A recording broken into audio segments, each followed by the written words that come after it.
Backed by popular demand, Coliseum 2 is a Worlds Collide event that makes every racer a true gladiator of the arena. Face off in a series of live synchronous head-to-head races to become the Coliseum champion. How does it work? Competitors will first have a tryout in a week-long placement async race. The first 32 times will move on to the double elimination Coliseum tournament. All other players that did not qualify will enter a single elimination consolation tournament called Chupon's Pit. Both tournaments will run alongside one another with a very special flag set. Each flag set is specifically themed based on one of the 14 characters in the Final Fantasy VI game. The Coliseum event starts November 27th and will run through the first full week of February. For more information, rules, and race times, head over to www.ff6wc.com/discord. All right, everybody. Hello out there. Thanks for joining us for this Worlds Collide Tournament of the Month Odd 4. We've got Javinator, we've got FalconHit, and we've got the TheSwantz27 going head-to-head here. And we do also have JS Numbers. He is not available to run tonight, but he do his run already. We will check and compare that time when it is appropriate. I'm Aprebs here commentating for you along with... It's Saberwolf once again. I'm multitasking. Thanks for chiming in there. By the way, just that to give promo you guys a just quick- saw, that Oh, promo sorry, you all just saw, was by the two of us. But big shout outs to Apreb because he did all the editing. All I did was lend my voice. That was awesome. Well, you know, what a beautiful voice to put in there. You know, that's you made it easy to edit around it. I do. But have, yeah, I'm not gonna be. I'll be a little shy, not too shy, but I do have 26 years of television experience. So work around the industry enough, you know how to do it. So, but yes, Worlds Collide Tournament of the Month, November 2022. Tournament of the Month. Yes, we've got an interesting flag set here. If you guys take a look at the trackers, actually, you'll see the only requirement for KT skip, or not KT skip, for KT for Kefka's Tower is 15 bosses. As long as our racers defeat 15 bosses, they can make their way into Kefka's Tower. That's going to be fun to see. So lots of action here in this run. Not that there isn't action in most runs, but definitely a lot of incentive to just go full offense. Yeah, for sure. And the flags are a little weird. We do, like I said, you do have the 15 bosses. It is a open world, so all the checks are on the table. There is a KT skip. It's 3 out of 5. We'll talk about that a little bit more when we get into the actual run. Encounters, bosses, and Espers. The magic you learn from Espers is all vanilla. It's all original. The starting gold is Elite 1337. That's the starting gold. Elemental shields and balls are available everywhere. Experience Egg and Luminas are not available in shops, but are available everywhere else in chests and like in Coliseum and like that. I'm gonna tell our racers 20. The only thing to note was oh, there is no limit to levels. It is 99 levels is the maxed out, so these guys will push it to the max. Right. But yeah, I mean, and you can see some of these racers are showing off the flags a little bit. For KT skip, they have to defeat 3 of these 5 bosses: the Magimaster, the Rex Soul, Doomgaze, 1 Dragon, and or Ultros 3. So the fact that it is open world, I'm really excited to see how everybody does here. If we're going to get some similar runs here, or if we're going to see some really different routing here. And we're off. Let's see what happens. Yeah, we are off. Now, now that we got into that, there is no free checks is on. So FalconHit just did Shadow's free check there for the items. Now all the free checks where you don't have to fight bosses or anything, or just immediate rewards like Setzer in the cafe, stuff like that. Those are gonna be no Esper, no characters, but it will be a high tier item. So maybe grabbing a couple of high tier items might be a little nice to do. There is a KT skip. I think you saw it on screen there. I didn't catch what the random boss was. Did you? The random boss is Ultros 3. Ultros 3. Okay. Yeah. Now they only have to do 3 out of the Navigator 5 of those. So it's Magic Master Rexel, Doomgaze, Ultros number 3, and 1 dragon. So Ultros 3, and if all these bosses are vanilla, they're in little vanilla locations, that means that is Realm's Esper Mountain check. I believe, if I'm not mistaken. Yeah. Looks like everybody here doing the initial Nourish just run through here, getting as much loot as they can. All of our runners here are getting a Genji glove out of the weapons shop check there. So Yeah, that is a free check, I believe, also. So I guess they get to pick which better weapon they want or item. So that's kind of cool. Yeah. But by the way, Realm, Mog, and Celeste starting group, that's a pretty good group to start with. A lot of magic there. Didn't see what their abilities were yet, unless you caught it. I did not catch that either. Okay. But yeah. We'll grab them in a little bit. Now, interesting, Javinator doing the Mount Zozo check. That is a Cyan check. Again, this is open world. So you can go anywhere you want. But that has a dragon in it, and it's technically not a free check because it is a bit of a long run through. So you do get like a free reward at the end, but there is a dragon there if you want to do it. Dragon is one of the 3 things you have to do to get the KT skip. However, being at level 3 and not having any super balls, I don't think yet. I don't think he's going to do that. Probably not. Let's see.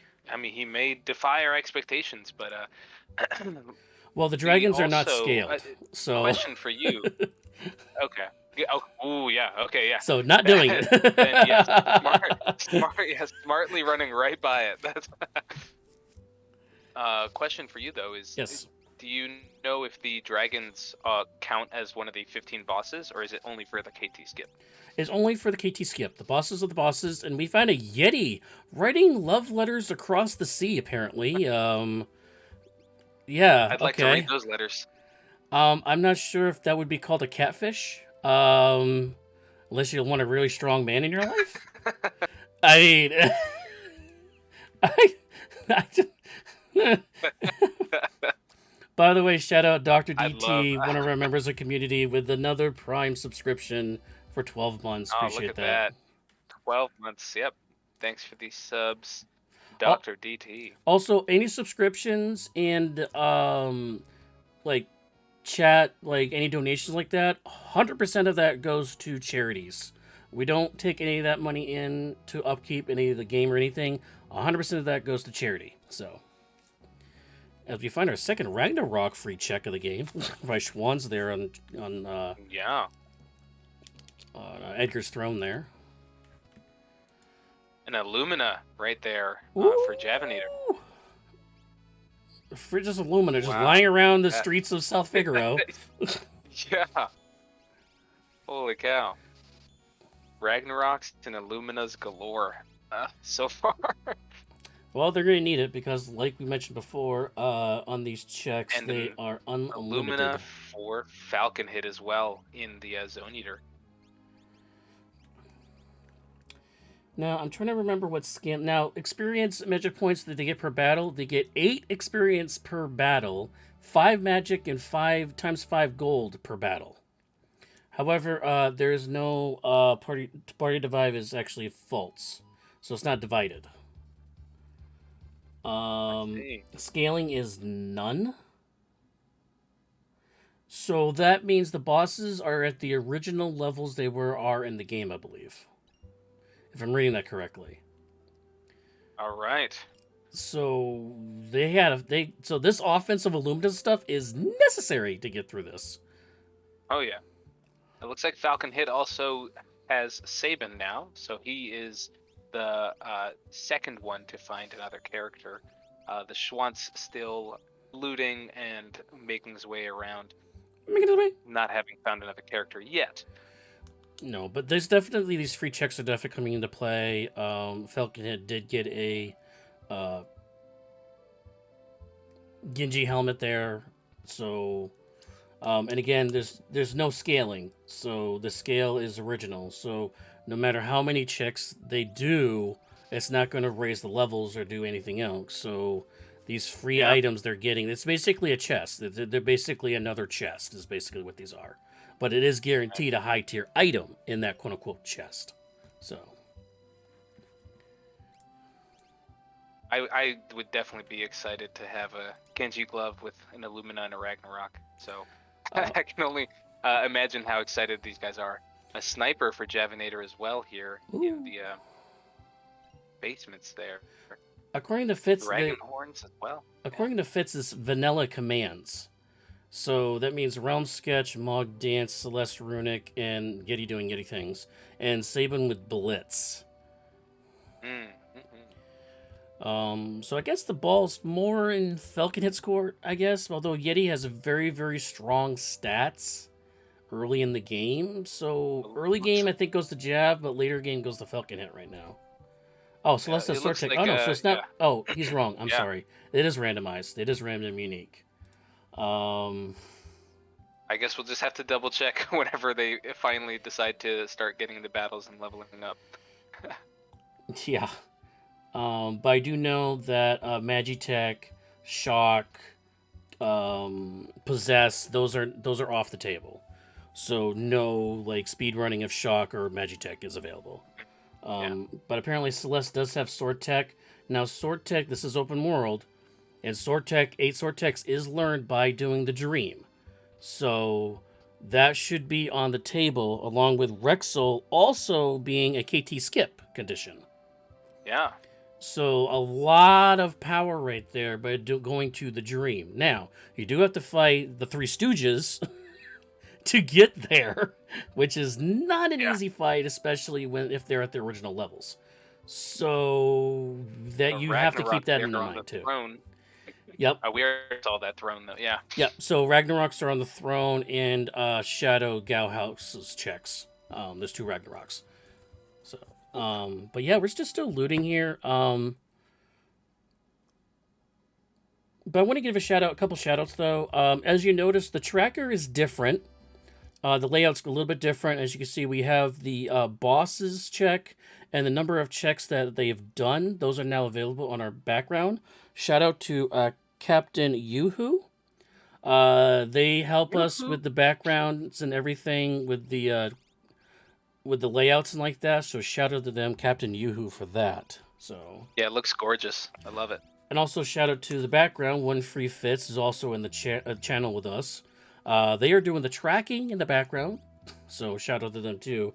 Having to do extra things now with extra, buttons to push. So, especially a new set because it's not characters. Doing also One Free Fits doing some nice commentary in the chat as well. That's so true. I love it.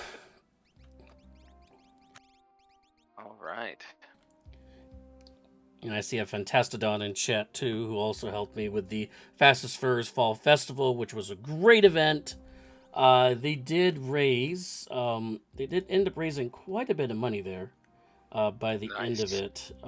It was a total of $15,469 for that event. I will say that our Final Fantasy VI crew was helpful in that, where we helped them raise there it is. We helped them raise about $1,312 of that. Nice. Was from our crew. So great charity there to help them out. So yeah. Hello Jofis, Mano, and hello Hefe, and the real Chadius. Hello, you guys. Thanks for joining in. Here we are. Again, we're doing the tourney of the month for Pod 4 here in the Worlds Collide. And running an open world seed here where our runners are trying to loot up as much as they can, get as strong as they can, because in order to unlock Kefka's tower, they have to defeat 15 bosses.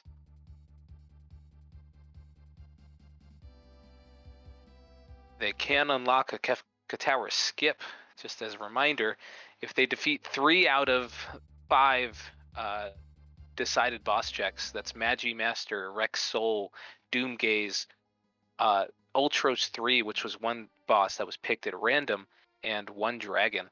So any 3 out of those, if they decide to go for a KT skip, they have to defeat 3 of those 5.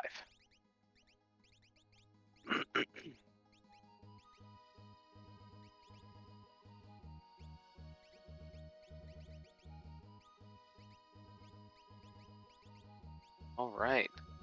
And it looks like here we're starting to see a couple of diverging routes now. Well, a little bit. Well, it was a little bit. Javinator, Swans, and FalconHit all did the Tease and Thief at the exact same times. However, FalconHit did it in the World of Ruin, so they're also doing the Fallen House at the same time. So a little bit of a combo there. It's going to take a fight here. I don't think the chests are randomed. I don't know. But everything else is vanilla. The Esper is the Crusader Esper, which the magic you learn on the Espers are vanilla as well. So that's Meteor and Merton, by the way. So all the runners actually starting with Merton that they can learn immediately. And as we find Gao, vanilla Gao on the Veld for Swans. Look at that. I did have control. I didn't see what the other ability was.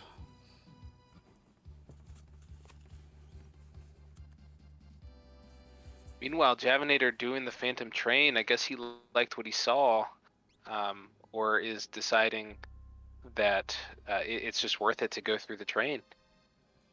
Train is a little interesting. I do find myself sometimes that when you do open world, you just kind of default into, I'm going to do the checks, the characters that I have in my party sometimes. I find myself doing that sometimes. Right. Let's see what FalconHit gets on their check. It is an offering. Wow. So we have Genji Glove and an offering available for FalconHit. Yeah.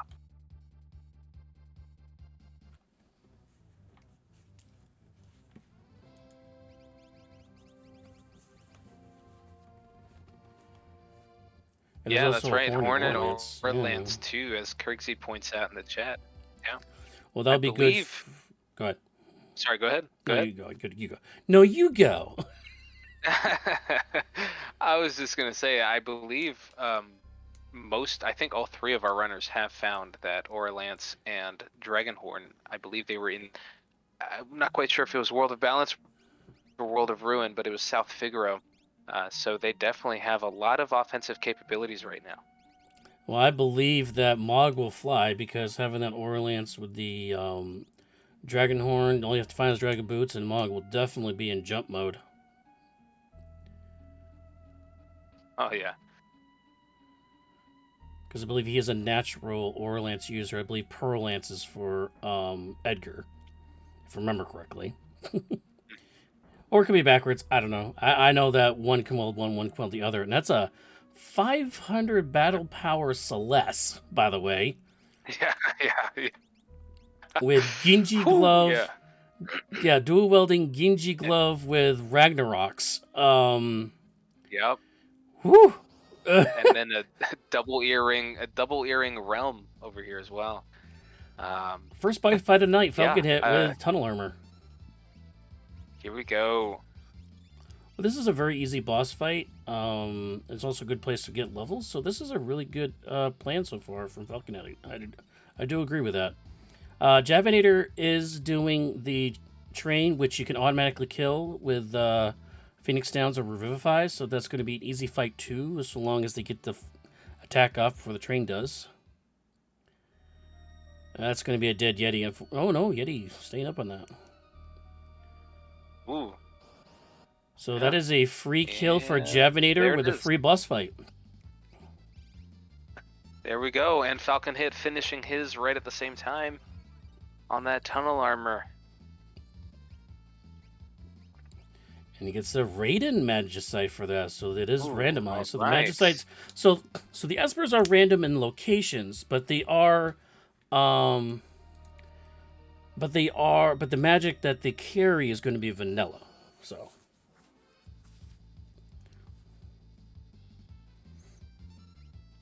And looks like the Schwanz is also trying to break the Paladin shield. Didn't see how many battles they have to do on it. But it looks like they are working on that. Pretty sure that Fitz put it in the chat earlier. Curse shield is 20. Leader check here for FalconHit, finding Strago. Takes out a character out of the party, but didn't swap to Strago. So now only has 3 characters in the party as they do another easy boss and leader. Ooh.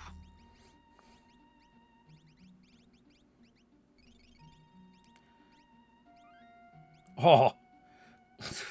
Yes, you like to see it. All right, so we're seeing what our runners' plans are. FalconHit's plan is to go after the easiest bosses to fight in the game.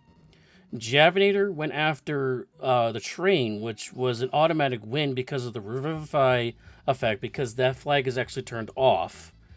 And the Schwanz's plan is to buy as many Revivifies as possible, kill a bunch of undead in the Esper Cave, and get their levels that way, along with battles to unlock the Paladin Shield.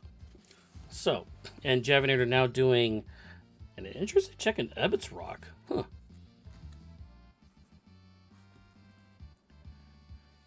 That's right. Wow.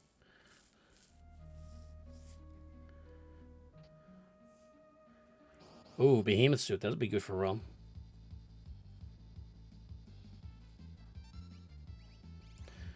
FalconHit getting character number 6 for them as Gal. Yep, there we go. Are the were the item shops vanilla as well? I do not believe so. Okay. Because there are Illuminas and experience eggs available in the shop, so I would think no. Gotcha, yeah. Capture available on Strago. Ooh, okay. Interesting. Sticking with a 3-person party, though.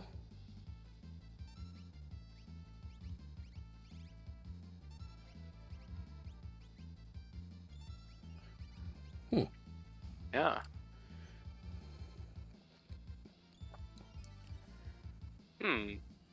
Actually, Schwanz is doing the same thing with a 3-person party, not having Gao in the group.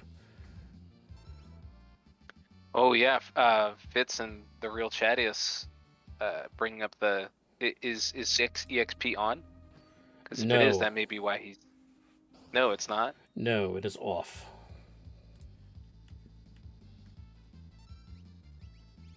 Okay.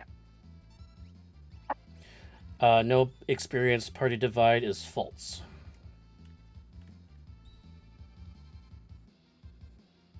Interesting. But the experience multiplier is 8.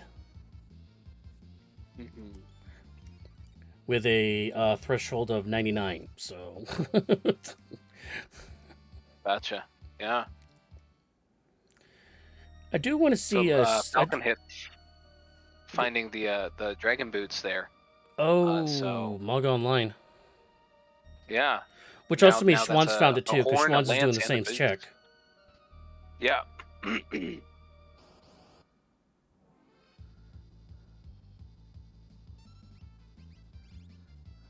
And I believe Mog is one of the 3 that he did keep in his parties. So yeah, that's a full-on Dragoon Mog possibility there. Whew. Almost fell in the lava there.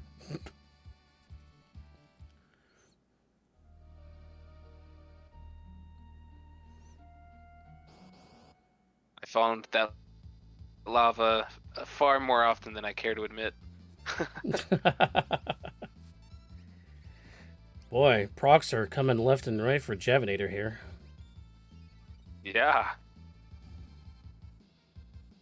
Meanwhile, Schwantz still grinding away for that cursed shield.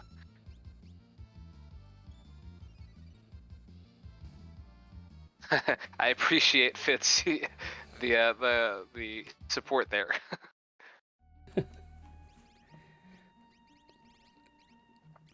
Schwanz is up now up to level 27 now in their on party. pointing out. Ooh, okay. I like, yeah, Fantastodon pointing out that do you even really need a fourth party member? Yes, when you've got to Dragon be Mog, Magic Power Realm, and yes, for and fodder dual-wielding for Celeste. calmness. Oh, well, there you go. That's true.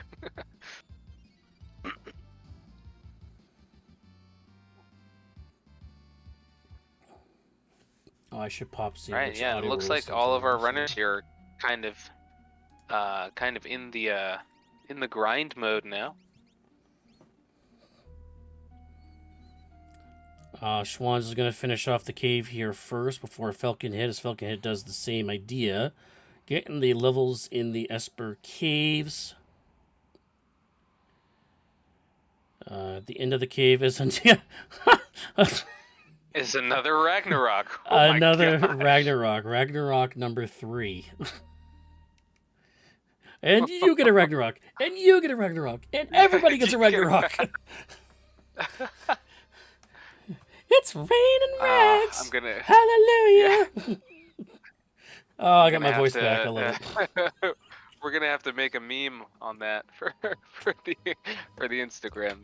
That is Yeah, you get the Oprah, you and love to she's see it. throwing the swords as they're coming out, as she's pointing. Oh yeah. Oh yeah. Who knew Oprah had the skill throw? Anyways, going back into the race, Swans is going I straight to love the it. weapons and armor shop in South Figaro, World of Ruin. And there's Minerva's in that shop. He's going to pick up one of those immediately. That's a natural Ooh. equip on Celeste. Great defensive stats, and selling the farm to buy another one, it looks like. Yeah, he did see those earlier. Yeah, he did see it earlier when he was first there. So definitely making us play, going back and taking advantage of that being in the shop. Yeah, and looks like the Moogle can wear that Behemoth suit on Realm as well, which is a natural fit there. Not doing the Genji glove setup that Javinator's doing, but still, that's gonna be pretty good defense. So Javinator's definitely gonna withstand a lot of hits now, especially being level 27 now. But yeah. Javinator also rocking the Yeti too, still. Unlike the other 3 players who have 3 party members.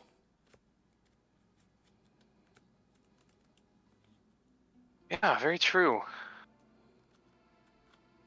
And also, by the way, still in Ebbets Rock. Not sure if he's meaning to be in Ebbets Rock now, wants to just try to leave, but there we go.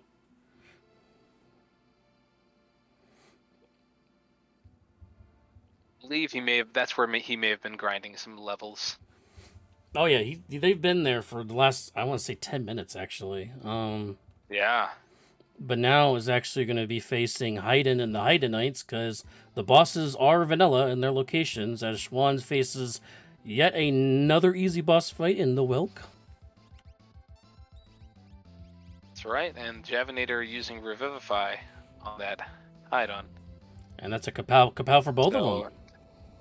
Yeah, another free shot there for Javinator. And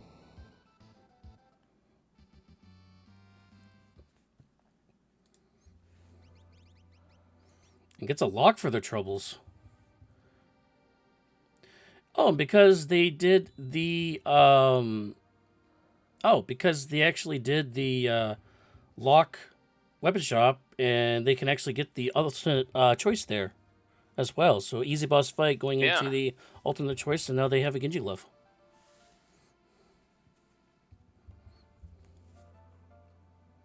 Does that mean they did not go for the Genji glove at the beginning? Evidently not. Because the other option was a red cap. Well, red cap would be okay. It does, I believe, it increases your health. So early level stages, getting the extra health increase, HP increase per level, would probably help a little bit. Yeah, that's true. Yeah. And Javinator's now doing the other easy boss fight, which of course is tunnel armor here. I believe that is the Raiden Esper that will receive off of this. Correct.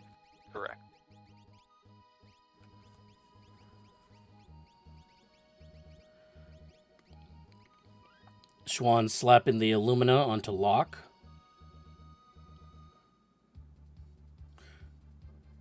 I didn't see the abilities there for Locke. Well, if he's got Illumina, it's not going to matter at that point.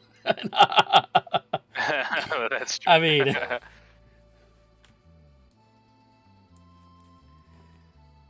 Ooh, it's going into the Dragon Forest, I think, is where that location is. Try to get some more levels.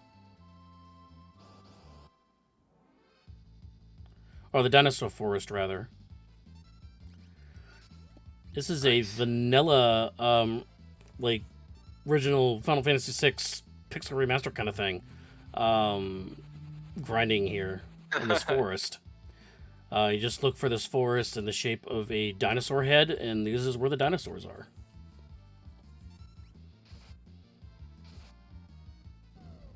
Goodness gracious.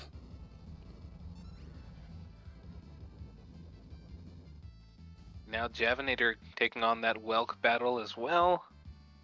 Oh, FalconHit doing one of the 3 KT skips. This is Ultros number 3. Ooh. Interesting.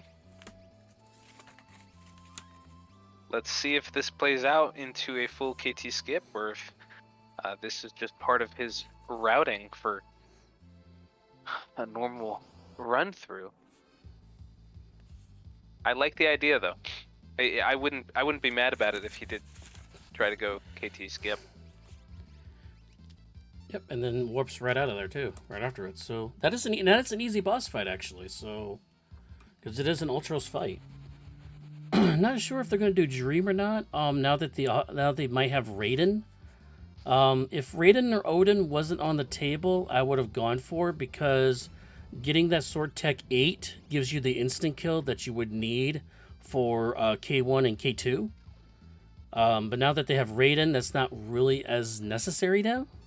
Plus, the fact that Celeste is dual welding Ragnaroks, I mean, that's another reason you really don't need it now. Yeah, it looks like the reward for the Ultros 3 that FalconHit just did was Edgar. So now another natural Lance user. Speaking of Pokemon, he's catching all the characters.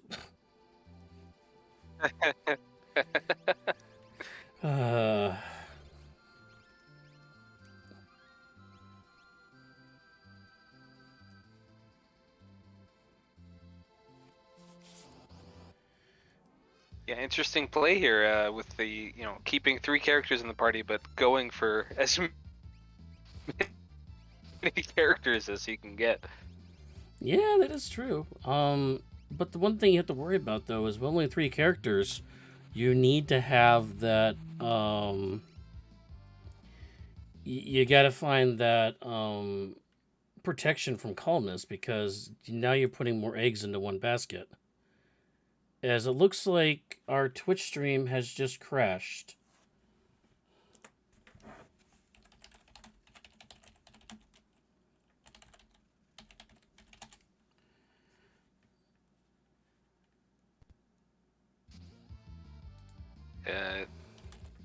Okay, we're back. Looks like it, yep. That was a complete Twitch failure on their end. That was not my end.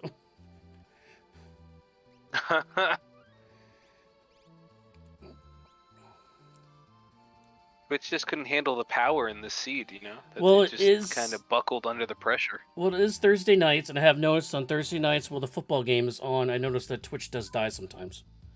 between the football game and Critical Role. I mean, we have a lot to compete against here. Yes, that's very true. By the way, if you're not able to catch the live streams that we have at 8 and 9 o'clock at night on Wednesdays, Thursdays, and Saturdays, most of those races are available the next morning at around 9 or 10 a.m. on our YouTube channel. So check those out there. They are restreamed out at 9 and 10 o'clock in the morning, so there is a chat and everything, so you can interact there too. Yeah, definitely. And shout outs to Nobody War for the raid. Welcome. Thanks for joining. Hello to Nobody War's chat as well. Feel free to say hello to everybody here watching this really fun to watch Tournament of the Month race here. We've been having a great time seeing, just vicariously enjoying the loots that we've been finding.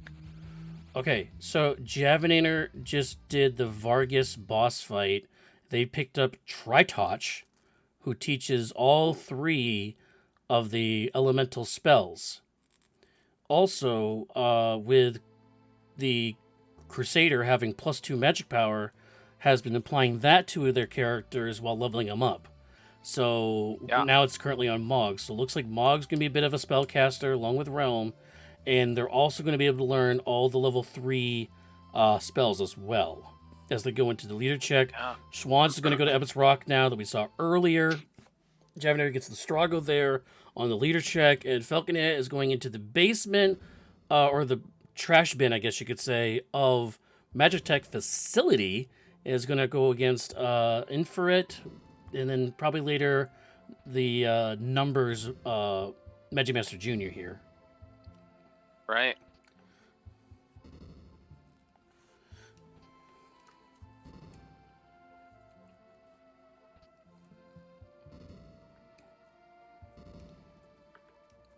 Nobody War coming. I guess he just finished Locke's Seed, doing a little test run here before Coliseum 2 comes out. Don't forget that promo we saw at the very beginning of the stream. Coliseum 2 is going to be starting up here soon. I believe, what is it, November 27th is when it starts. Yeah, it does. Actually, so, you want to see the promo again? We can run the promo again if you want. I mean, not to toot my own horn, but I think it's pretty awesome.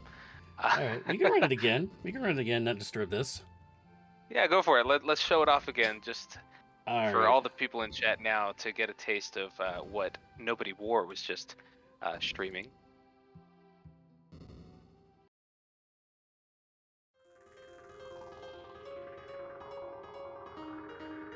Backed by popular demand, Coliseum 2 is a Worlds Collide event that makes every racer a true gladiator of the arena. Face off in a series of live synchronous head-to-head races to become the Coliseum champion. How does it work? Competitors will first have a tryout in a week-long placement async race. The first 32 times will move on to the double elimination Coliseum tournament. All other players that did not qualify will enter a single elimination consolation tournament called Chupon's Pit. Both tournaments will run alongside one another with a very special flag set.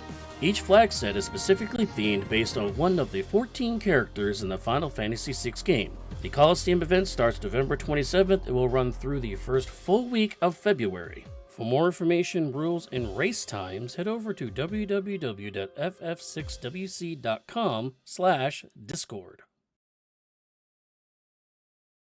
All right, yes, look at that. That is Coliseum 2 starting up November 27th. Registration, I believe, is live.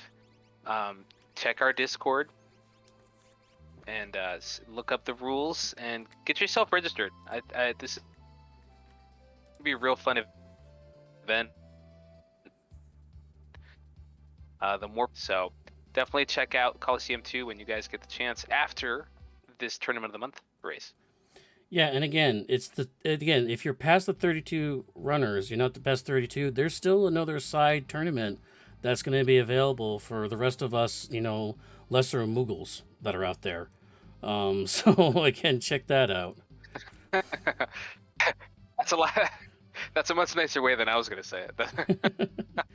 But yeah, all those people you saw getting thrown around and eaten by Chupon, that's going to be for Chupon's Pit. Another set of races happening alongside the grand tourney for that top 32. The rest of us get to still compete and try to find glory that way. 37 signups so far from says Double Down. That's awesome. Double Down but is that the leaves commissioner, by the way. Yeah, that leaves only 5 people though that would compete in Chupon's Pit. We need to get those numbers up, and all of us have a fun time. I mean, because I know I for sure would be down in Chupon's Pit, but it's gonna be a good time. And yeah, let's get back to this tourney here. Well, I mean, we're not Looks like seeing much FalconHit. new.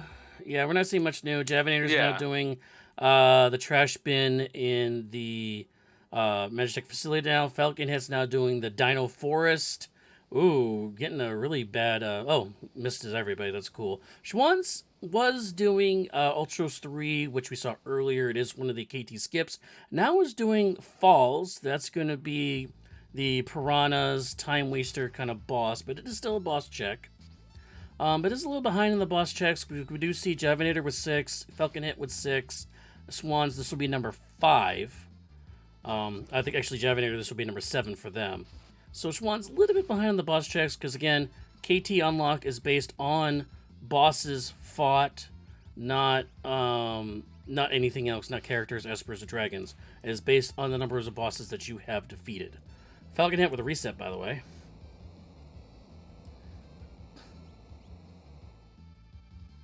Yeah. That's the risk reward here for grinding here on in the Dino Forest. These guys hit hard, but you get good experience. So, kind of the double-edged sword. Yeah, I gotta take the good with the bad, and getting those levels is important, especially learning all these juicy spells on these espers. As we see a character coming up on Schwanz's screen, it is Shadow. Ooh. Running over to his daughter. Spoilers.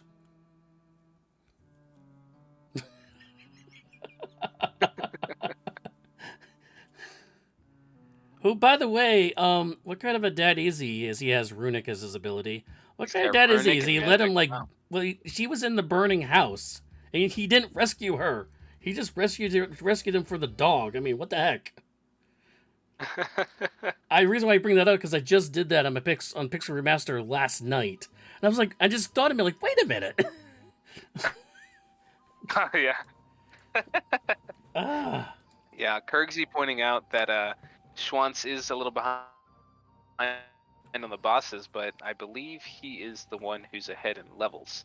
So taking that extra bit of time to have a higher level so far, maybe that'll help him catch up in the long run and wear down some of these bosses faster. Oh, Celeste, double 4400s. Yeah. Simmer down, girl. Yeah.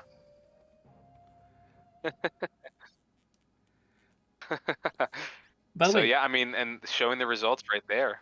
By the way, Shadow one free fits in the background. Leveling. Try to keep up.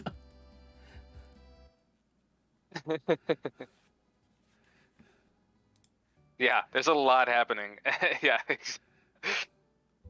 So definitely shout out to One Free Fits for doing his best on the tracker right now. Just to run through everything, Javinator is actually at 7 characters, 7 espers right now. I don't know which character we missed.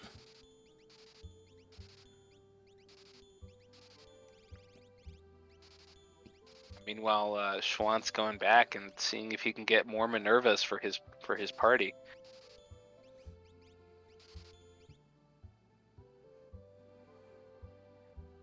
And looks like FalconHit is still not quite happy with where his levels are, staying there in the Dino Forest a little bit longer.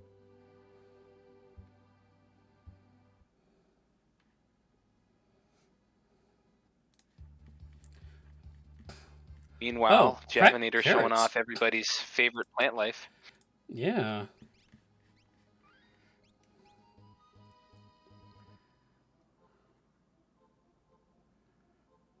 Have we seen if Schwantz has broken that cursed shield yet? I don't know. I keep seeing mutes and stuff on there. I don't know how many it was, unless it was vanilla, which would be kind of crazy if he's got to fight 200 battles for that. Now, Fitz pointed out earlier that it was only 20. So I'm surprised that I don't know. I haven't seen yet, but it looks like Schwantz going here now, getting some of these earlier easy bosses as well. And Javinator having a little bit of trouble there against the Hoover. Able to escape with the smoke bomb. Okay. The tracker is updated. Now, tracker's updated according to their trackers.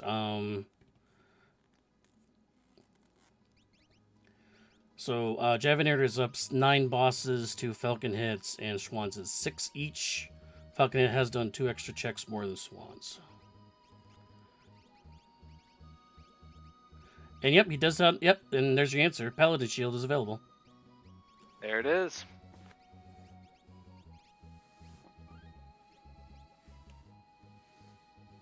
All right. 50,000 gold off a Hoover. Hello. It is times 5. Yeah. Falcon hit finally moving on from the Dino Forest here. So, Javinator's farming for gold. What is he farming for? Not sure. I mean, auction house? If he saw something specific in a store recently. You know what? Maybe. Meanwhile, Schwantz here going to the Dome Cyan's Dream. Maybe wearing away at some bosses while also taking care of one of the KT skip ones. Yes. Falcon Hit's getting a dragon in, so that's another KT skip. Ooh, there you go. But again, do we know if the this is the dragons fight we're give worried their about. vanilla drops? I don't think so. Well, I mean, 1 drop is vanilla, and then they get a reward for doing it on top of that. So, right, which I believe is random.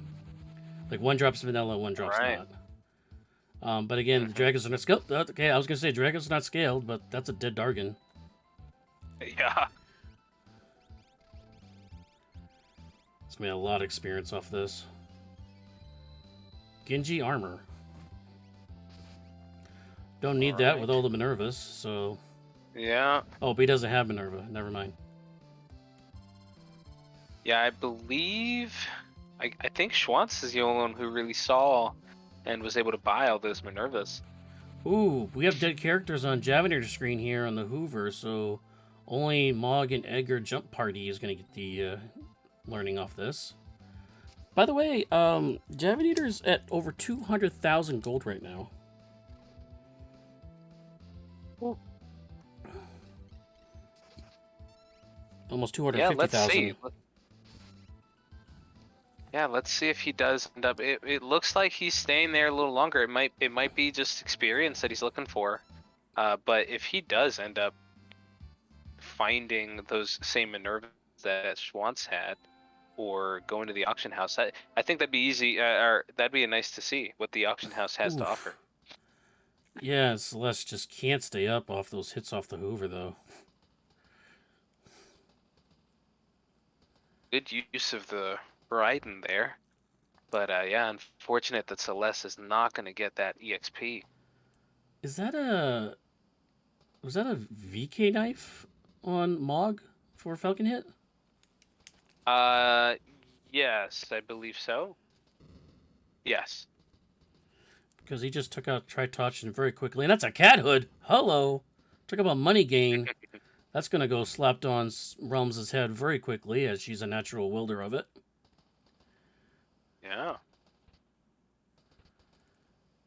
Okay, looks like Edgar has coin toss. Maybe that's Oh, why. I mean, ooh, I see. Yeah. I don't. I'm honest. I don't know how coin toss actually works and how it scales.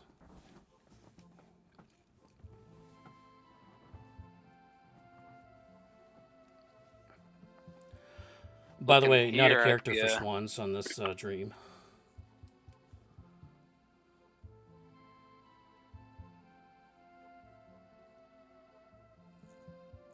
No, not a character.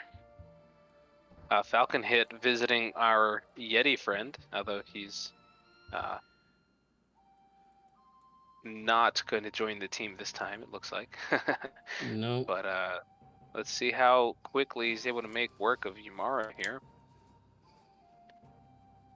Just like that. Yeah, Boom. VK offering doing 5,000 damage a swing almost. That Oh, was yeah. in Ragnarok making another appearance, this time in Esper form, on FalconHit screen.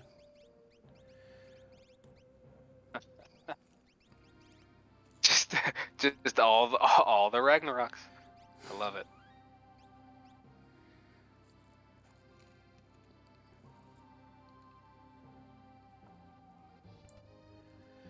Schwann's now going into yet another boss fight here, Rexol, which is one of the KT skips needed. So FalconHit and Schwann's both with 2 of the 3 needed bosses for the skip. Javinator with 0 right now, by the way. Because I believe they did not do Ultros Interesting. 3. Yeah. Oh, FalconHit doing the third one right now. That is Doomgaze. Oh, there we go. So he will have Look at KT that. skip. What do you think Schwantz's move here? Do you think he's going to go for a dragon or one of the other bosses? Let's see. He did Ultra 3 and Dreams, so I would say Dragon's probably the quickest and easiest, unless he wants to do Search the Skies and try to kill Doomgaze. Which is, again, not a really easy boss to fight. Nobody's going to do Magimaster, I'm pretty sure of that. Oh, Mog, 41 HPs. This should take out Doomgaze right here. Yep. Yes. Sword Tech's complete for Schwann's character for Celeste. Celeste is a Sword Tech user. So now she has all 8, so she has automatic kill, and also gets Unicorn, a A-tier Esper for KT, able to remove all of the status effects on them, as FalconHit gets a Ramu Esper off of Doomgaze.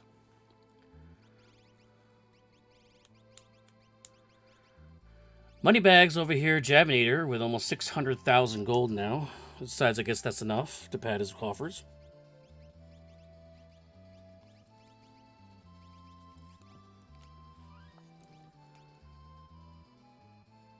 Actually, Falcon, nobody wore Falcon actually already has KT skip available, I believe. He defeated Ultros 3.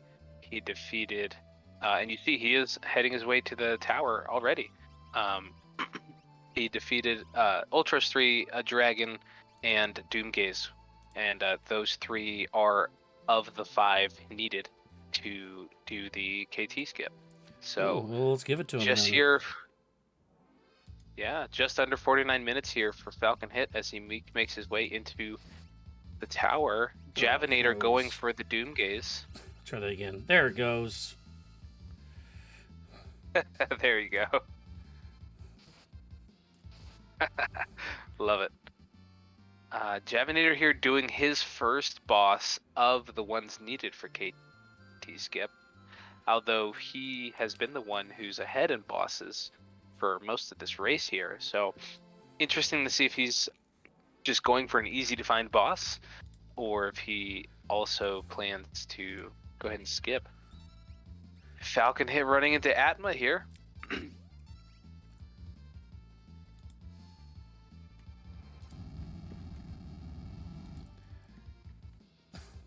And Schwantz maybe going back and doing a he needs to do one more boss. grinding. He gets Toilet Atma. That's the last boss he needs, right? Maybe that's why? Maybe? Oh, wait, no. He stacked his party on the right side, so he can finish off the bosses to unlock the KT tower to get the switches. Because you get 3 CSUs plus Atma plus Inferno, right? So that's 1, 2, 3, 4, 5 bosses. If he's sitting at 10 bosses, that should be enough. I see. Interesting. Interesting play.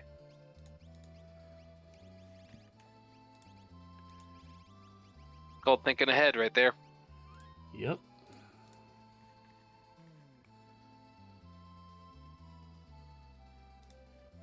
Unfortunately, the trackers do not show number of checks they've done. Unfortunately, I mean a number of bosses they've killed. So that is some. Oh no, never mind. He's at 10. He's at 10 bosses. So statue, Inferno.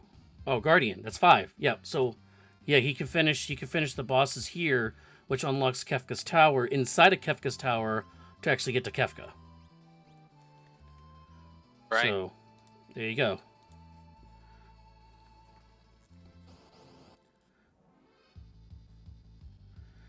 Now placing the stack of characters now in the right lane, which will allow them to get through the Guardian and +1 statue, and then we'll probably reconfigure their party to take on one, if not maybe both, of the other statues. And Gao's going to be the Moogle Charm carrier for that team.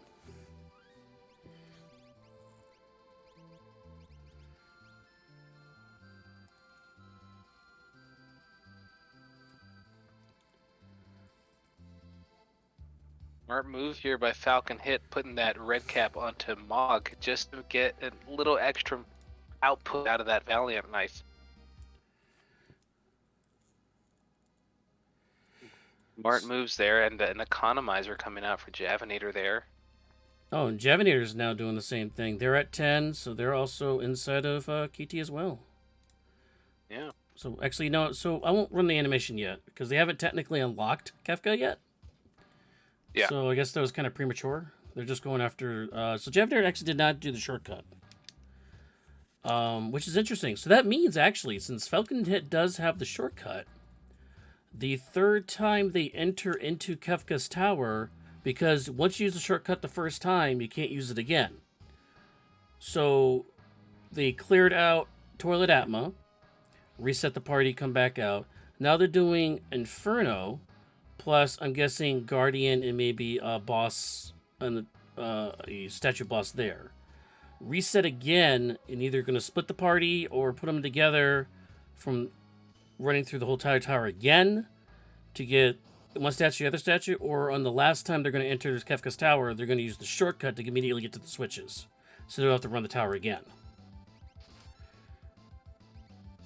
So, and Javinator actually did not get the shortcut, so they're not going to have that extra option of jumping straight to the switches on the next time they're going to come in here.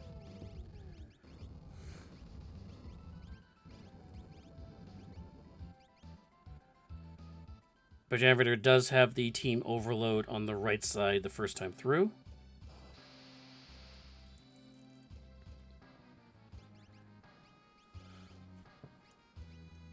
Yeah, this is a interesting flag set. It makes you think a lot. Yeah. That's another sniper for Javinator that he found. But really, I don't see the need for him to use. I believe he has 2 now, but with Genji gloves and an abundance of Ragnaroks and Illuminas, I don't think sniper's really going to be the way to go for any of our runners here. I'm going to butcher this name, but Foof Mr. Mugundagon. Mog is the cutest VK murderer.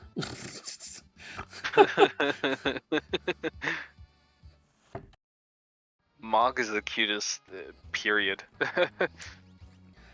Siren off of the Magimaster Jr. for Schwann, so there's the mute for K2. There we go, yeah. And that is boss number 10, so let's see if they go to Kefka's Tower. Now, they do have to do a shortcut, though. Because they have not... They're still missing one of the bosses for shortcut. I believe. Unless they did... Wait a minute. Didn't they do... Once was able to do Rexol and... Ultros 3. What was the other one? Ultros 3. But I think they also Correct. did... Didn't they do Ebbett's Rock? Yeah. Okay, and Yes. Javanir did Ebbett's Rock. So, what was Jab's other one? He might have got shortcut, I don't know. I know Jav had at least 2. Schwann's has a shortcut too. I can't remember what the other Jav thing that Javanator did. Might have been a dragon we missed. I don't know. I don't think so. I don't think so. No. Was it also Doomgaze? Not sure. I don't know. I don't think Schwantz has the shortcut either. Oh, I he's think, doing dragon now. There it goes. That's the dragon. Oh, gotcha. Dragon here in the tower. Yeah. So there's his third for shortcut. Da da da da. Yeah, so now we Jab should the see. only Yep, one without KT skip. Yep, skip. KT skip. There we go. Completed. There we go. Okay. Yep. So all of them have KT skip. So now all of them are on the same plan. Blitz one side, one lane, reset out, blitz the other lane, come back into Kefka's Tower at the shortcut, and finish the tower. So they all have the same plan. However, FalconHit's way in the lead on that. Yeah. With our other runners getting here, Schwantz getting here to the tower right around 57 minutes. Javanator, I forget when exactly he made it in, but FalconHit was in the tower right under 48 minutes. So definitely a nice lead there. As FalconHit drags Cal's body along, as he does get the extra chest, which is empty, unfortunately.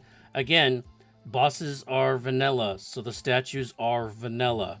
Poltergeist, spicy chickens in chat, up first. Yeah, it's a little scary, knowing that they're vanilla, but at least you know what you're going up against. So you can prepare, you can be smart about who's in your team, how they're prepped, knowing who you're going to be facing against.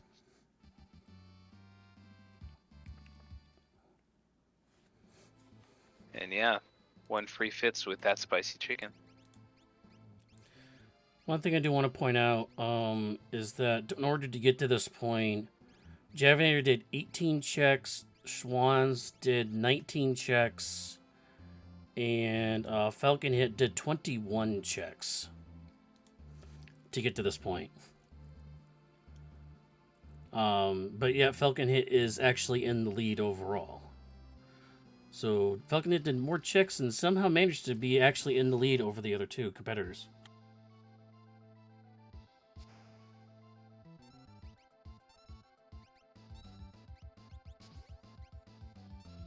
All right, Jav made his way to the Guardian fight, and it looks like FalconHit is, let's see, not quite done with Poltergeist. No, but running quick on the Mog with the VK knife, though. Yeah. Gonna be able to get 8 hits in here, 4K apiece. So that, doesn't need the second round to quick. He's there it good is. There. But yeah, 32,000 damage would be coming out of Mog there if he got the other set off. Oh. Just forget your quad 9s. I got 32K. Yeah. Fantastodon in chat pointing out that, yeah, this 3-party strat from FalconHit might be working out. May have, even though he had most checks, may have saved a lot of time in grinding, since he only had the 3 characters as opposed to 4. Yeah, same with Schwann's. But Javanator, like you said, he was the only one that did 4. Yeah. But Javinator and Schwantz definitely did spend a real decent amount of time grinding. For Schwantz, it was in the Dino Forest. For Jav, he did some Dino Forest grinding as well, but also those Hoovers that we were watching him grind, which he ended up not using any of the money for, so he really was just grinding for the EXP. Okay, FalconHit going back into the tower, so is Schwantz. They are both dividing their parties up now. And there is the shortcut for both. So all this leveling up, now they're going to face toe-to-toe against the statues. 2 characters on one side, 1 character on the other. Because, again, both of these two only ran with 3 characters in their party. FalconHit, obviously, Mog on their own with a VK knife. The default party going straight to the switch. It gets... Oh, yeah, he can't get on the switches yet because he's got to kill 2 other statues first to complete the 15 bosses here. Just getting the default character there for a quick button press once it is available, it looks like. And now here he goes, sending Mog on his way to adorably destroy whatever statue he's got, which is Guts. So Schwann should have 13 bosses here, if that's what he's doing here, because he did go to the shortcut. So hopefully that number is correct, if he is at 13. Maybe he's at 12. So I don't know if they actually killed one of the dragons first. I mean one of the other bosses first. But anyways, we got dueling goddesses on screen as FalconHit. One side of his screen is put to sleep. So Moggy is asleep, so Bouncy Ball's coming out of Gao, trying to make up for his, oh no. And now, having Charm on Mog now is going to make him completely useless to use a VK knife, and that's a reset. Yeah. Because if he used that VK knife, he would have smashed himself in the face 4 times with the VK knife, so that is going to be a reset. And Schwantz here using a separate strat here. He's got a jumping Mog, a Dragoon Mog, which in this case, you know, might help out a lot in terms of having less opportunities to get charmed while he's up in the air. That is true. Flash Rain is going to finish off Shadow here as Mog absorbs that thanks to the Minerva, because Schwantz did pick up the Minerva for their Celeste and Mog. That's right. So a little more protection there for them.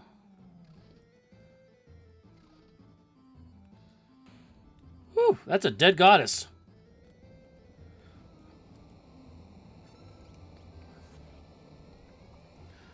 And that means Schwantz has taken the lead, possibly. No, he's tied. I think he's tied because I think he has an extra. I think he has an extra statue he has to fight though. Okay, I see.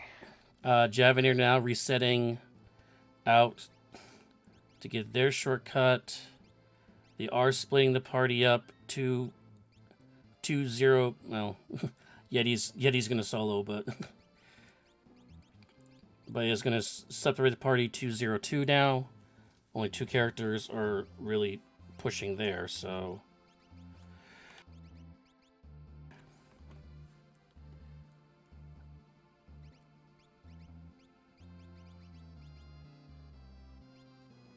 As Schwann's reset for a 2-1-1 setup. Well, 1-1-1 actually.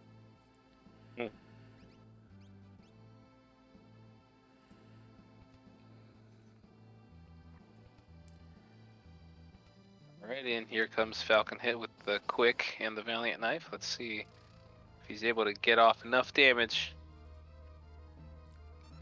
I don't think 2000 Swing's gonna do it. Oh, it does! Oh, there we go. FalconHit back in the lead. And now we've got dueling dooms here. The left side of the screen. Yeah, the Runic definitely coming through off the Strago.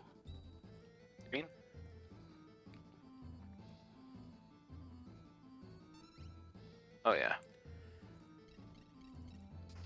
Oh, no. Don't freeze. Don't freeze, Lock. Okay, he didn't freeze. Yeah, Schwann's going toe-to-toe with just Lock here. as Javanator actually has Mog and Edgar fighting Doom. Again, Doom with instant kill ability, so that's going to be a little shaky here. Yeah. We do have Dragoon, Edgar, and the Illumina on the Mog here for Javanator. So decent output here. And now FalconHit joining the Doom party. I guess it's always a party when Doom's in the room.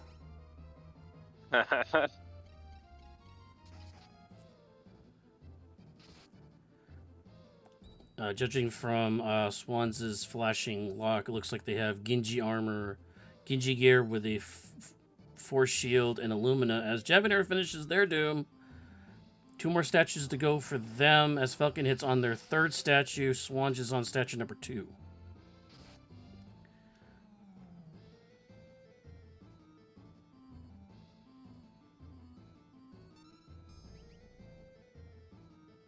Oh, I'm sorry, no, that's Javanator's 2nd statue, so they have 1 more to go because they are running a 2-0-2 setup.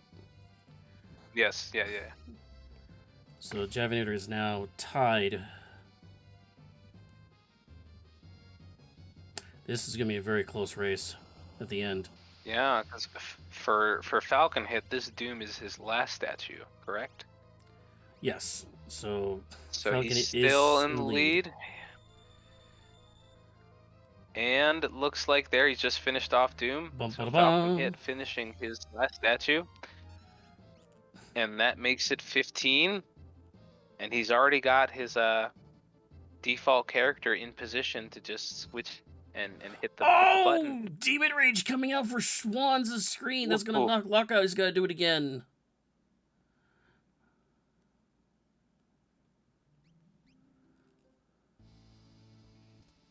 All right. Yikes.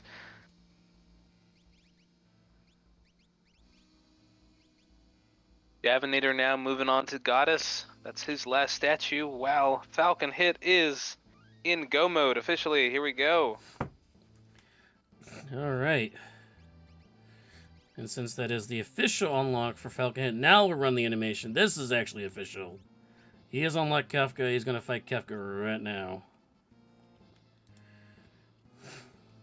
There we go.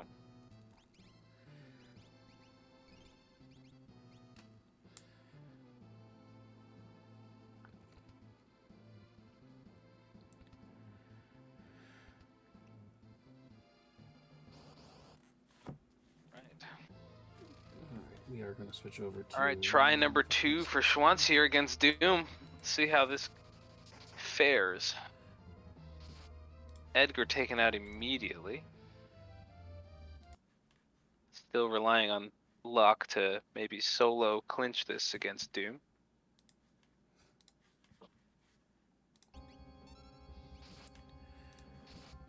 Sorry, it took me a minute because I'm running Falcons out of a browser, unfortunately, but we got it now.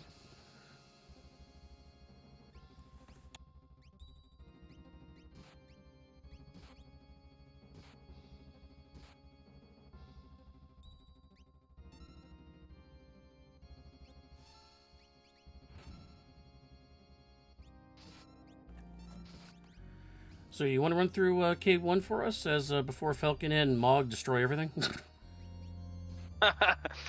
You can go for it. You go for it. I'm. All right. Well, Head's already dead. It looks like the main things I know. Yeah, go for it. All right. Well, Head's already dead. He was weak to fire, but moving on from that, it looks like Long Arm's also dead. They are susceptible to automatic kill as Javanator completes the Goddess on their screen. And then you leave up short arm, which is the little fist there, as Mog is swinging away at that now. You kill that last to prevent a AoE attack from hitting the entire party. And we move on to... Oh, nope, not quite. Quick's going to come across on Celeste, and she will finish off the short arm probably right here.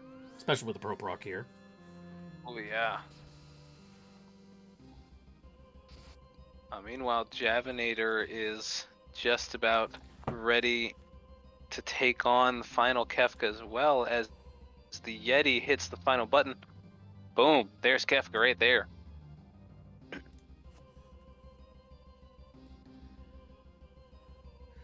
So Javinator here just getting into the battle while FalconHit is moving on to tier 2.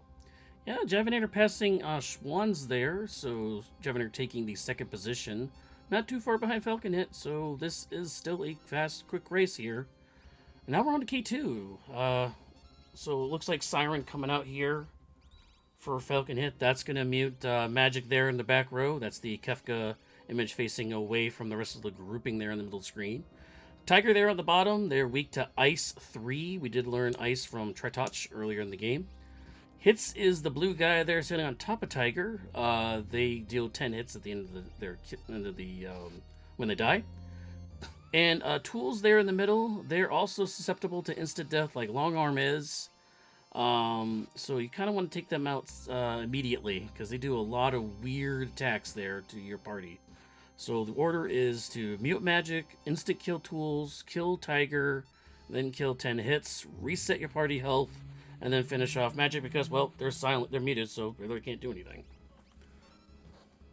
Looks like Schwantz having a hard time again against Doom there. Yeah, looks like they're going to get some levels here. Yeah.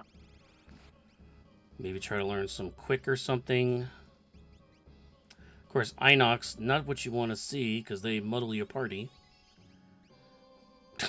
Edgar throwing money at the situation at the wrong character, though.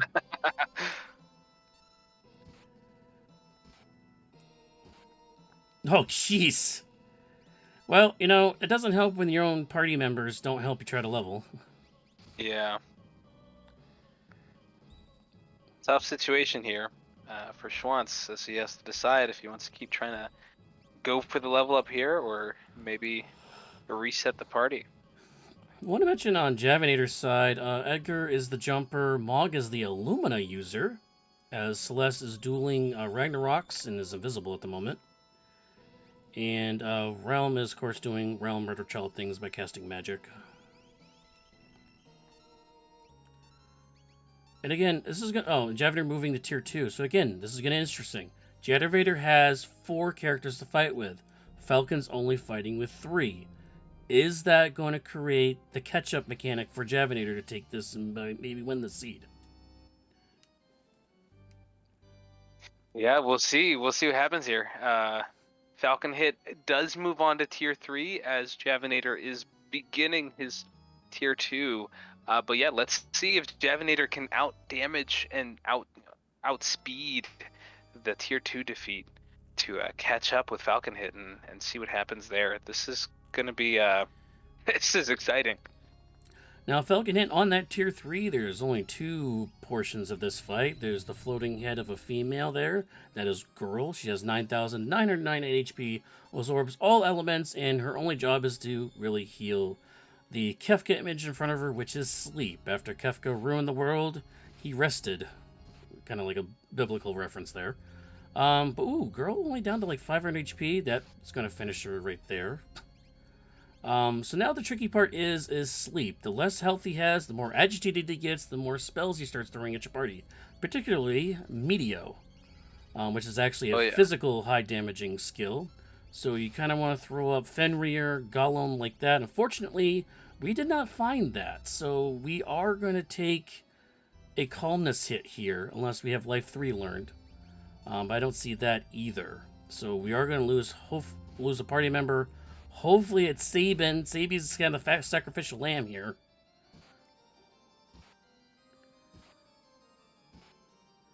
As here comes the calmness. Evaded by Celeste. Ooh. Wow. And now... Like, FalconHit is, unless he has a catastrophic final Kefka here, might be taking the dub out of these 3.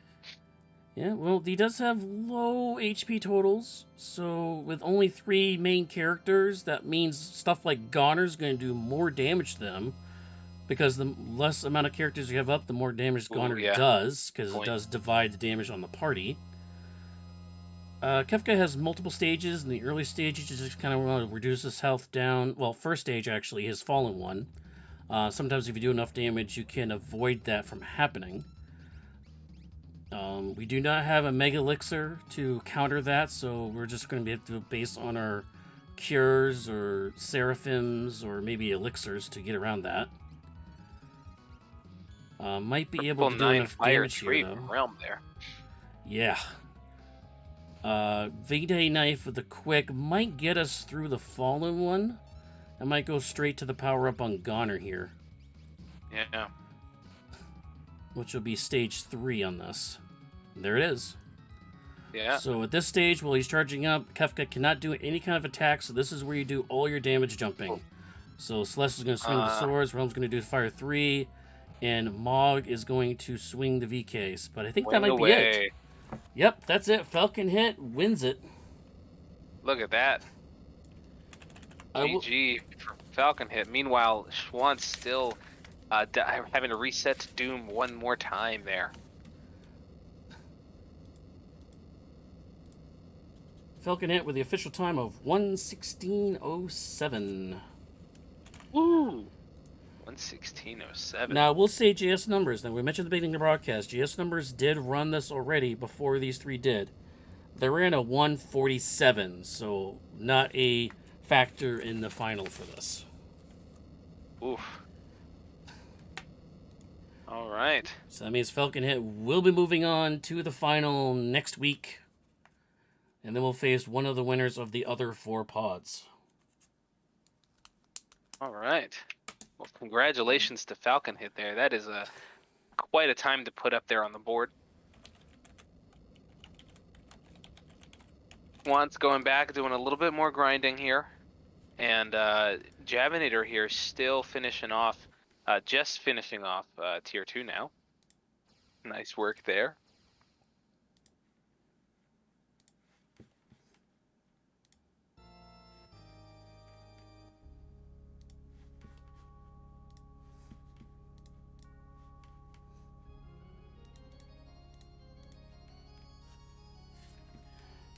Just moving the speakers around. We're going to pull FalconHit into the room now. Oop, hold on. There we go. GG, FalconHit. GG. Oh, thank you. This like that is kind of... I'm not going to say it's degenerate, but it's like... I don't know. It's kind of nutty, right? Leveling in Dinosaur Force is like... the scariest thing and also like the most fun thing because you just like die immediately. I think I wiped like twice the dinosaurs and it was sad like every time. You weren't the only one. Yeah, you were not the only one. But this is actually why I kind of like leveling outside of Dinosaur Forest because it's sort of like a little bit less EXP, but you don't run the risk of getting meteored into the ground. Now, it really worked out for you in the end, though. You spent, I think, out of the 3 of you, you spent the least amount of time grinding, and were able to make it to the tower far ahead of, well, not, I wouldn't say far ahead, but decent amount of time ahead. And yeah, I mean, it worked out for you in the end. Yeah, I was playing in my mind whether to do the skip normally or do what I did, but I wanted to like prioritize safety over everything else, right? Yeah. Because on vanilla statue bosses are like the scariest thing I've ever seen in my life. Yeah, and Swan's right now trying to do that solo on their lock with an Illumina. I think he's reset on Doom, I believe, 4 or 5 times now. 4, yeah, I believe. So he's having a really tough time of it as Javinator currently on K3, launching the Phantom for a calmness protection. Phantom. Yep. So. Now, two things I want to know. The first of all, you and Swans both ran with 3 characters, the same 3 characters in Celeste, Mog. Actually, I take that back. You ran Celeste, Mog, and Realm. Walk us through why you only ran with 3, because we see Javinator running with a full 4-party set with Ilya, Celeste, Realm, and Mog. Why did you only run with 3? Oh, because it's no XP, no split EXP. So in this flag set, I think that getting like just really strong characters is more. Getting 3 really strong characters is better than 4, just like okay-ish characters. Okay, and the second Makes thing, sense. and the second thing is that you all went for the skip, but your skip you did Ebbett's Rock, while the other two did Doomgaze. Why'd you do Ebbett's Rock?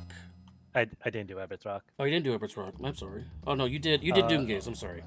Yeah, but the reason you would do Ebbett's Rock is because the no one dead flag is off, so you can just, so it's just walking and then revivifying Hyden. So it's actually a very quick boss. Yeah, we did see that on Javanair to Scream. Their first boss fight was Phantom Train. Oh, So they did the really? Revivify Oh, on interesting. that one. So yeah. That makes Swan's sense. coming out here, defeating Doom Finally. on Nice. try number 5. Hang on, did nobody else get the VK? No. No. Oh, interesting. Because it's a skilled chest, right? So it's based on the number of chests opened. I thought that most people would get it because it was somewhere in the 60s. Mm. Yeah, no, you were the only one who got the VK with your adorable murder mug. Nice. But Yeah. also, the VK, like, because I put the +2 magic power Esper onto Mog at the beginning because he had slots. So I was like, oh, I just like slots everything to death.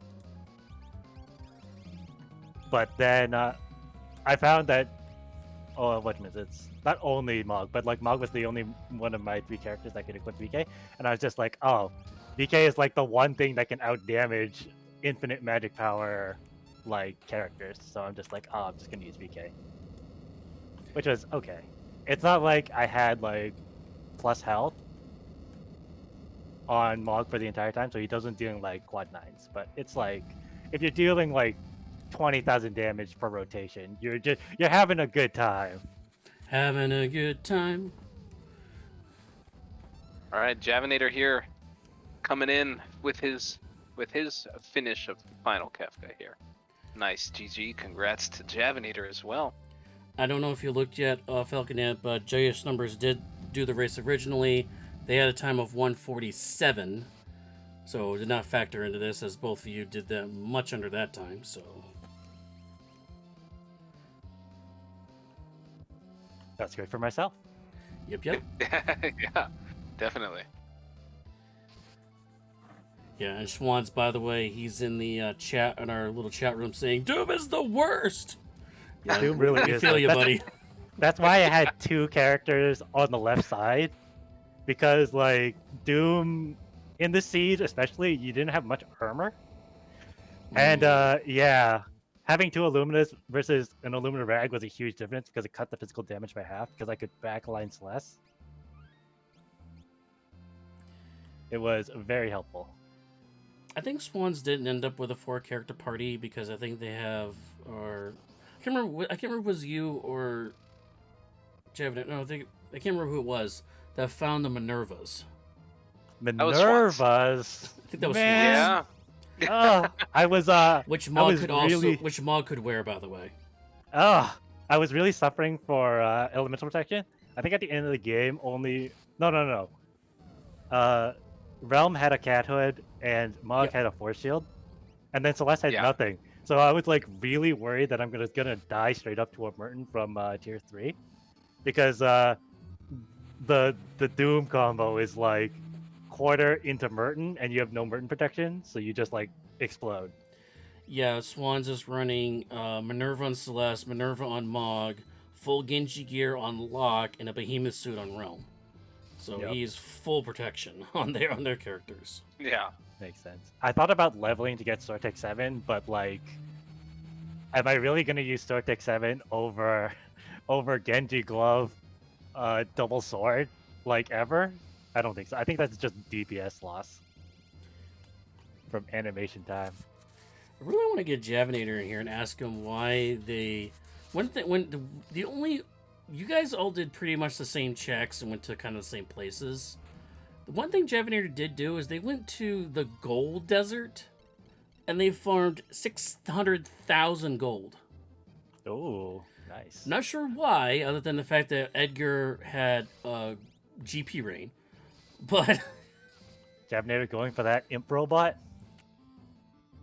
I don't know. Javinator in chat saying no way. It wasn't about the gold. It was about the Hoovers.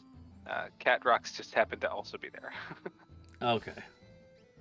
Well, I Moth mean, and F5 MG. times gold. I mean, both of them were giving 50k gold per battle.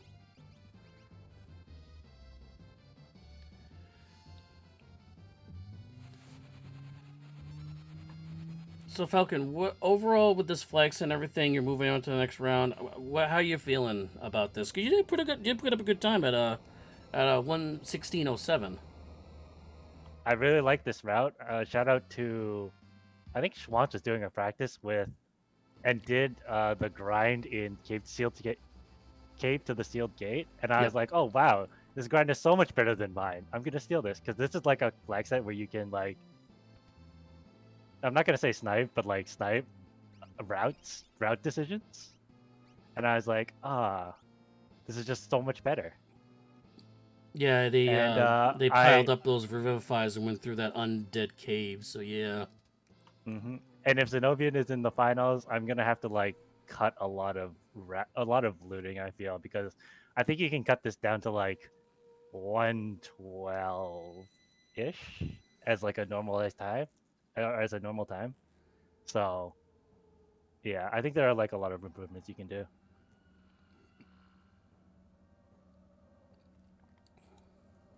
Nice. Schwantz now making it to final Kefka. Able to break through that doom, and now didn't seem to have too hard of a time against Poltergeist. So now he gets to move on and do his final battle. Yeah, definitely. How did you feel about posterity's sake? Yeah. How did you feel about finding all of this loot that was available to you, Falcon? It was fantastic. It was like 10th chest Illumina, and I was like, yes! I'm so glad I took the Genji glove over the red cap. Yeah, it made the organizing my endgame offense, especially with the +2 magic power from the Sin Thief, it made organizing my endgame offense very easily. So I thought I was gonna have 2 magic casters, right? Because normally I would like put it on one character and then switch it around 25, and then I would have 2 characters with around 90 magic power, which is pretty good. Yeah. It's like quad 9 with a level 3 spell. I never found a level 3 spell, but that's okay. Somebody did find Tritouch Esper. Lucky them. Which gives you all 3. But everybody did get that early Crusader off of Tizen Thief with the +2 magic power, though. Yeah. Yeah. So how much, like, you said you were talking about practice and sniping routes and stuff. How much pre-planning on routes do you have to do? Because you did have to alternately go into Kefka's tower multiple times. Like, how far in advance did you have to plan that out? I did it at around, because you have time to think, right? There's like I have a like normal route where you get around 6 bosses, but also you have like bosses that you can do if you're missing stuff. Like if you need one more boss and you have like an Atma but no offering, you can do tentacles, for example. For this one, I still needed the dragon and I still needed my skip, so I did Tritouch Umaro into Doomgaze. And obviously one of the random bosses was Ultras 3, which is like a weird boss, but it is what it is. Yeah, so I did it around 6 bosses after Magitech, because Magitech you have time to think, right? Because you're just walking around a lot, and also you don't have to like think about killing them because they're so easy. Would Floating Continent ever come into mind to do bosses, because there is like 4 bosses there that you could just pick off one after another? It was in my earlier route, but then who was it? Kirksey made me realize that Magitech is just better because the boss's health is much lower than Floating Continent. So, a little bit of rat sharing there. Yeah. And I believe Magitech is where you found the Valiant knife. Yes, but it's a scaled chest, right? So everybody would get the same items. Yeah. if they open 60 something chests. I guess I just opened a lot more chests than everybody else because I felt like my offense was like, it was pretty good, but having 2 magic casters is a little bit worrisome, especially against Goddess, because Goddess can like, because you saw in the Goddess, right? I got lullabied into Charm. Yeah, and you had to And- reset. And I had to reset because Mog would wake up and then he'd start like knifing everyone, and that's just like not good. Really? You don't say. Yeah, all of these statue bosses have a lot of like instant death, which I actually found out when I was doing Keel's like Keel's mod where you fight the gauntlet all at once. So I was just like, oh, I'm just not gonna think about it. I'm just gonna like send my full party up the middle, and I'm gonna use my skip, and I'm gonna go left and right afterwards. I probably could have done the skip normally, but I was like, I don't want to risk it. Like sending a solo against a statue boss, especially a vanilla statue boss, is just terrifying. I did have quick though, so that might have like Yes. shifted stuff. But I just didn't want to be like, oh, I'm sending like my solo magic user against Goddess. Hopefully she doesn't blast me into the Stone Age when I have no elemental protection. Yeah. Yeah, I mean, and looking back, you were the one who did the most checks, so that may have been your leg up in terms of chests and getting that Valiant knife out of the scaled chest. Yeah, a lot of the checks that I did were because they also had a lot of they were fast, but also they also had a lot of chests leading to the check. The one thing I didn't do was Mount Zozo, which I like wanted to do, but I never found warp stone, so I found the one warp stone in the first chest. Well, you didn't miss much. It was Yeti writing letters to the lover across the sea, so. Oh, you hate to see it. But yeah. Kind of wish I was saying I would love to see those letters. I'm glad that We love you. I'm glad I had Terra's natural magic because she eventually learns warp, so I didn't need the warp stones. Oh yeah, that's right. I did see warp get learned at some point. All right, Schwantz is able to make it to phase 3, getting out the Phantom, and it's going to start to make good work getting nice proc out of this Illumina here. Does have blur on all the parties. It looks like they had Fenrir at some point. Yeah, I believe, yeah, someone found Fenrir, so I guess it was Schwantz here. Well, Swan's with the calmness protection then. Oh, but double Meteo here is going to eat into the HP pools, though. Oh, Javinator in chat pointing out that what we were discussing earlier about the fact that he picked up Yeti and had the 4 characters instead of only leveling with 3, which we saw FalconHit and Schwantz do.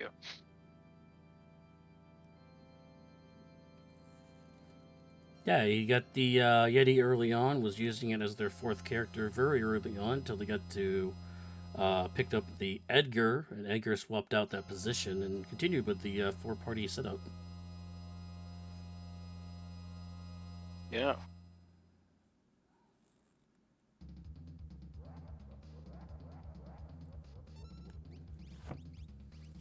Anything else you want to add there, FalconHit, before you move on to the next round? I hope I win. But also thank you, commentators. Thank you, Restreamer, thank you, fellow racers. And again, big shout out to One Free Fits, who's been trying to keep up with all the tracking here tonight. Yeah, we have a new overlay now. Again, shout out to Captain Yoo-hoo for that. So extra buttons to push. Yes, CAPTUHU. That's right.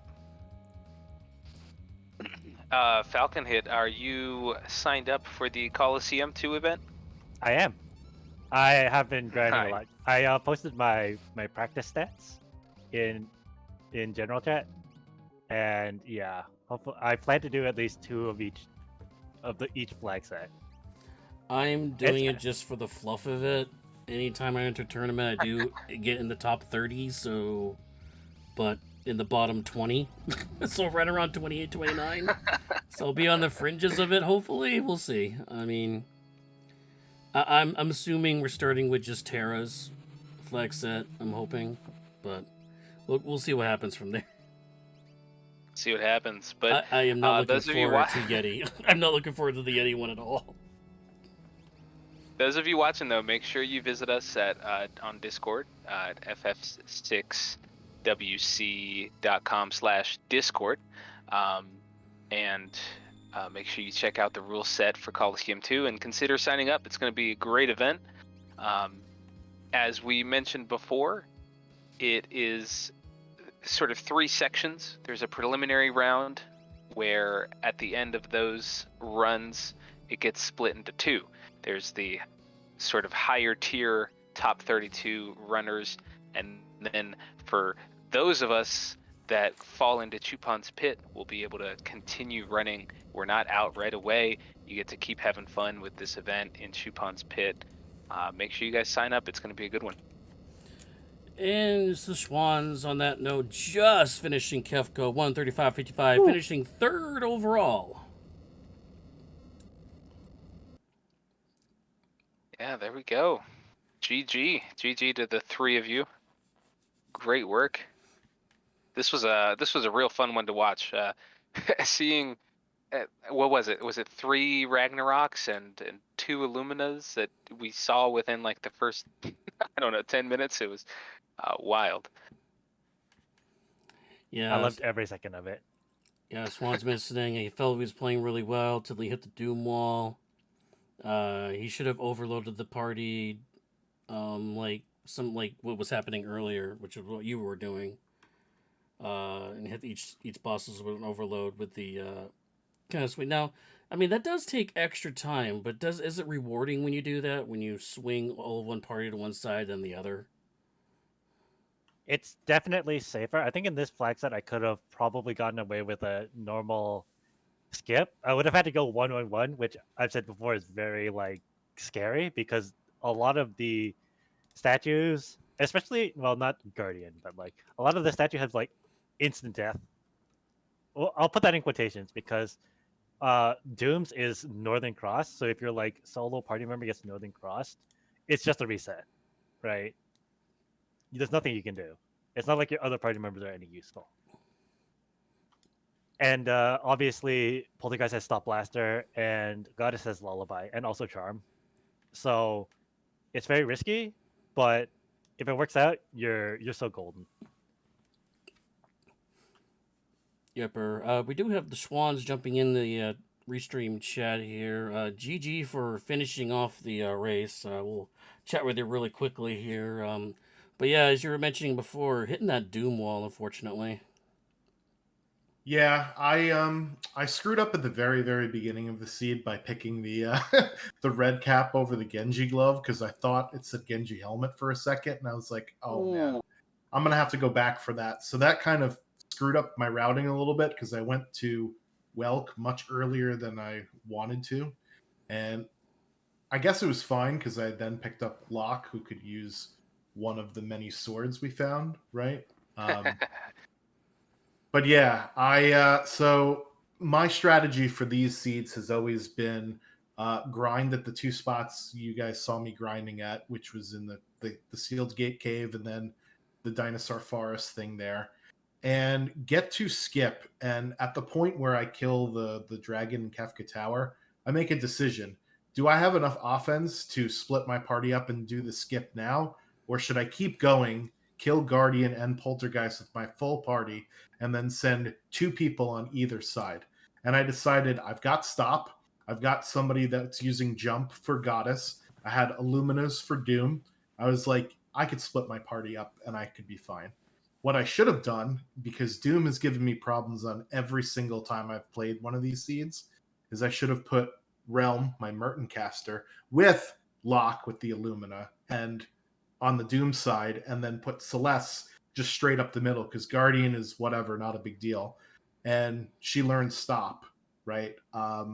my mistake was not teaching Locke either a cure spell or a vanish spell, right? And that's what I was trying to do at the very end there with grinding, and I ended up not learning the spell, but I was like, I just got 64k XP, and now I'm level like 49. I'm like, all right, I could probably just do this as it is. And of course, it came down to the last turn, right? So I think I struggled with that like 4 or 5 times. So that was the time loss there. I probably would have been competitive had that not happened.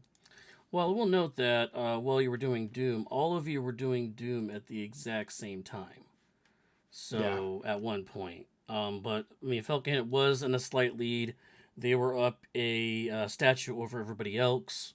They got into Kefka's Tower well before everybody else did, and started grinding on the sides with a full party of 3.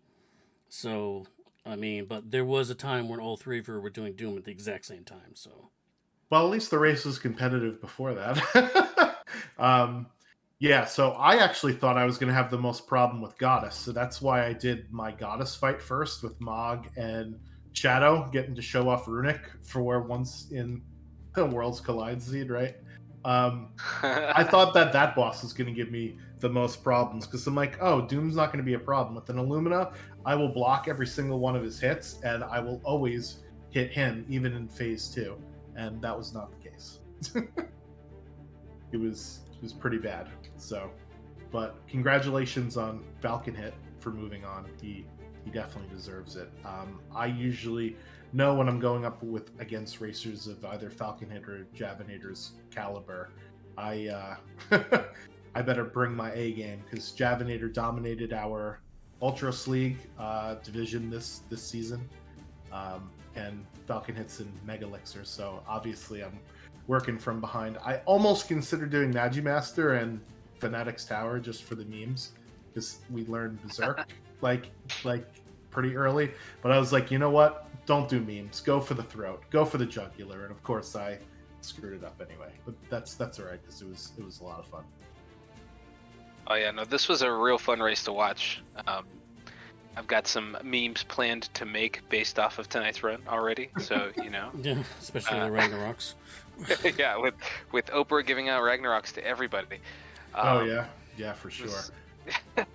Well, that's my strat at the beginning, is to do all the free checks, see exactly what I have in the seed, right? And when I saw the Crusader Esper at Zen Thief, I'm like, all right, sweet, let's go and find ourselves some Merton protection. And I remembered there were Minervas for sale in South Figaro. I'm like, all right, well, let's hope that at least 3 of my characters can equip it, because I'm going to uncurse the shield, and that'll be Merton protection for one of them.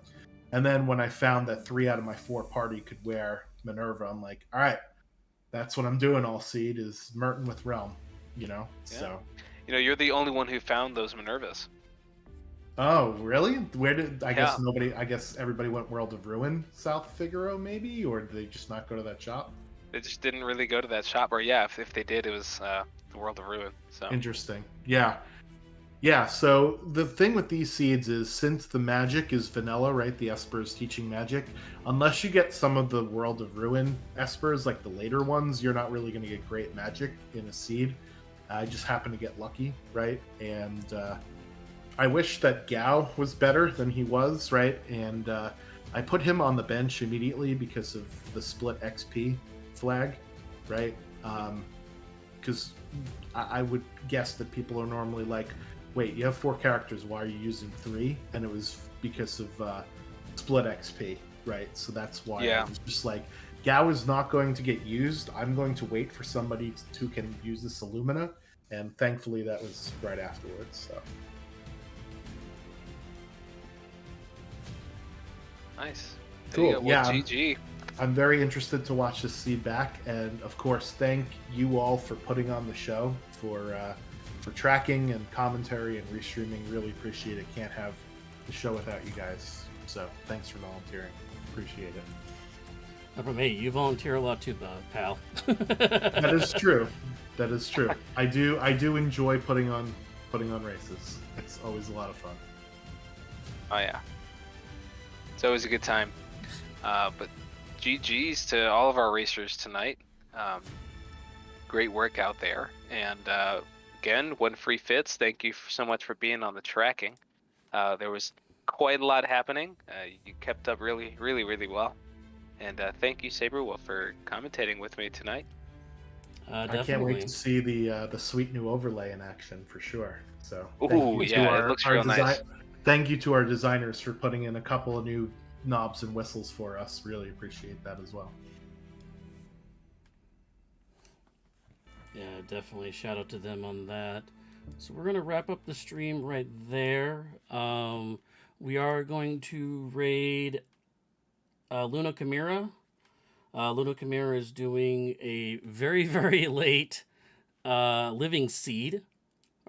So if you have not done the Living Seed yet, please do not watch that if you want to compete in that.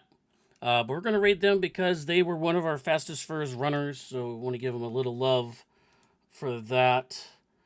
So yeah, any last words before we head over there?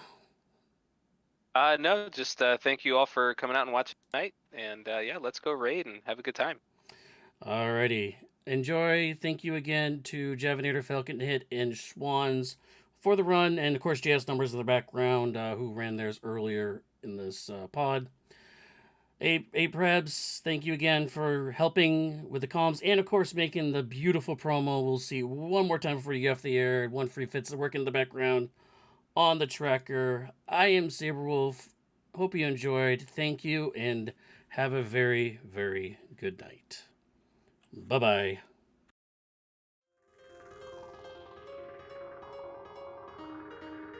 Backed by popular demand, Coliseum 2 is a Worlds Collide event that makes every racer a true gladiator of the arena. Face off in a series of live synchronous head-to-head races to become the Coliseum champion. How does it work? Competitors will first have a tryout in a week-long placement async race. The first 32 times will move on to the double elimination Coliseum tournament. All other players that did not qualify will enter a single elimination consolation tournament called Chupon's Pit. Both tournaments will run alongside one another with a very special flag set. Each flag set is specifically themed based on one of the 14 characters in the Final Fantasy VI game. The Coliseum event starts November 27th and will run through the first full week of February. For more information, rules, and race times, head over to www.ff6wc.com/